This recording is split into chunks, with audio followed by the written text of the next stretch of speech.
It's been 5 months since the Norfolk Southern train derailment shook the town of East Palestine. Now, although the Environmental Protection Agency has conducted studies in and around East Palestine, it's actually independent test results that are showing elevated levels inside of people's homes, something the EPA is not testing. It does suggest that the burden, the dioxin burden on people in this community was dramatically increased as a result of the toxic plume fallout.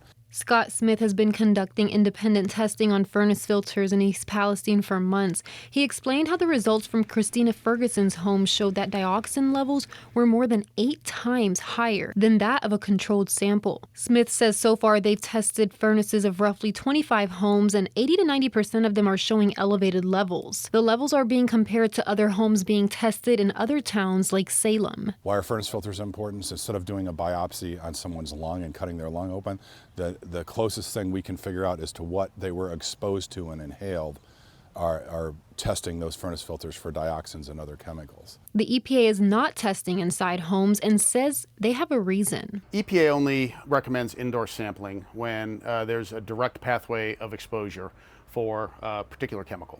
But indoor sampling is very complicated. The problem with indoor sampling is there are a lot of lifestyle chemicals, cleaning products, fuels, people who smoke cigarettes.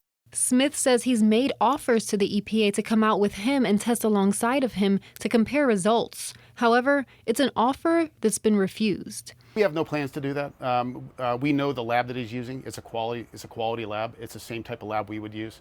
So for us to collect split samples or side-by-side samples really doesn't provide anything additional. Again, we don't question the laboratory data. What we are curious about is to understand the methodology. Why were the samples collected? And how can you look at it statistically to determine whether or not they actually mean anything? What you see the EPA citing most of the time is a singular exposure to a singular chemical under an OSHA type condition. And now why does that matter? Because in an OSHA type condition is you're at work 8 to 10 hours, you might be exposed to benzene, a singular chemical, a single exposure. There are no standards for all these multiple chemicals interacting and then interacting with whatever medication you're on. Christina Ferguson lives down the street from the derailment site, so close you can hear the trains traveling from her front porch. She and 5 other family members in her home have been displaced since 2 days after the derailment.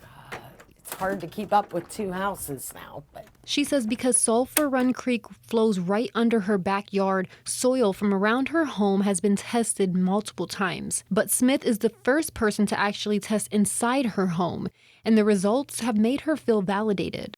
I knew my symptoms. I knew my body, so I knew something wasn't right with that. Having the results helps reassure you that you haven't lost your mind, that you're not imagining things. Ferguson says she's experienced extreme fatigue, dizziness, and losing her balance. Everyone's taking a different profile of medications.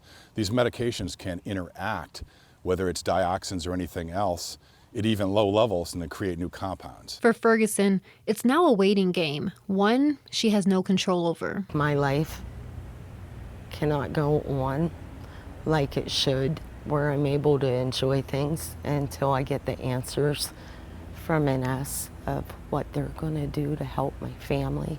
Smith tells me the next round of testing they'll be doing is of breast milk. He says they'll be testing samples that were frozen prior to the derailment and comparing them to samples that were taken after the derailment. He's hoping to finish that testing soon. In East Palestine, Jennifer Rodriguez, WKBN 27 First News. Hi everyone, I'm Lindsay Watson. Thanks for watching the WKBN 27 First News YouTube channel. If you want more video news, subscribe to our channel. And don't forget to download the WKBN 27 First News app for breaking news alerts.